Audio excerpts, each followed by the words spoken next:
দেখুন কতটা খাড়াভাবে উঠতে হচ্ছে সেই চেনা ছবি। মাছের সাঁকোগুলো ভেঙে যাওয়ার ফলে সেই একই ধরনের চালচিত্র সাধারণ মানুষকে ভোগান্তি পোহাতে হচ্ছে। দেখতে পাচ্ছেন কি অবস্থা, কীভাবে যাতায়াতটা চলছে।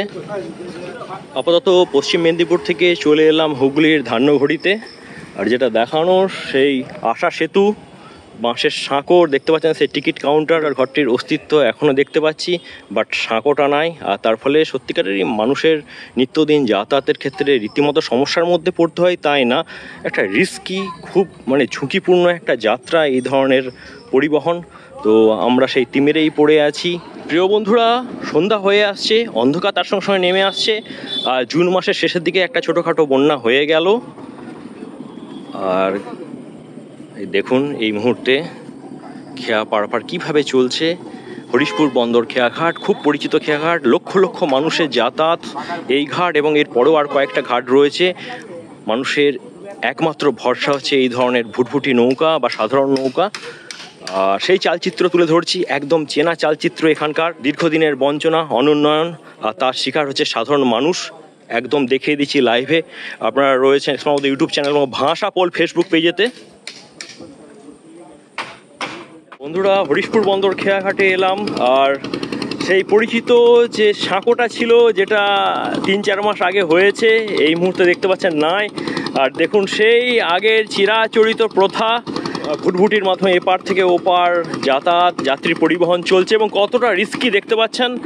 আবার চেনা পরিচিত সেই মাধ্যমে আমরা দেখতে পাচ্ছি হুগলির সঙ্গে, হুগলির খানাকুলের সঙ্গে পশ্চিম মেদিনীপুরের ঘাটালের যোগাযোগটা কোনো রকমে টিকে আছে, স্থাপিত হয়েছে। আর এ পাশে রয়েছে কিছুটা গেলেই আপনারা পাবেন দ্বারকেশ্বর, তারপরে ঝুমি নদী, সেই মনসুকা, সেখানেও একাধিক সাঁকো ছিল, ভেঙে গেছে। আর এইটা হরিশপুর বন্দর সাঁকো ছিল, সেটাও ভেঙে গেছে। এরপরে রূপনারায়ণতে ডাউন স্ট্রিমে রয়েছে আপনার গড়ের ঘাট সাঁকো, তাও ভেঙে গেছে। কৈজুড়ি সাঁকো, তাও ভেঙে গেছে। রানীচকেও 43-এ সাঁকো রয়েছে, সেটাও ভেঙে গেছে।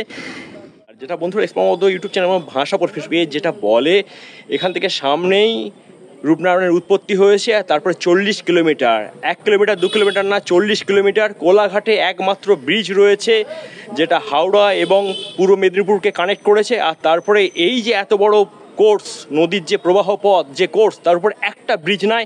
এবার ভাবুন হুগলি এবং পশ্চিম মেদিনীপুরের বিস্তীর্ণ এরিয়া, সেই আমাদের ঘাটাল এবং খানাকুল 1, খানাকুল 2 ব্লক কি অবস্থায় রয়েছে। সেখানকার মানুষেরা স্বাধীনতার আগেও যে পরিস্থিতিতে ছিল, সে একই অবস্থায় রয়ে গেছে, কোনো পরিবর্তন নাই। আর এইগুলো উন্নতি করবে কে?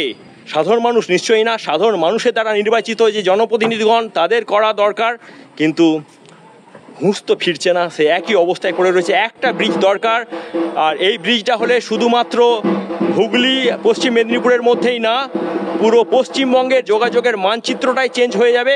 আর ঘাটাল, আরামবাগ, যে দুটো শহরকে একসঙ্গে একই নামে ডাকা হয়, উচ্চারিত হয়, সেই দুটো শহরের মধ্যে যোগাযোগ ব্যবস্থা অনেকটা কমে যাবে।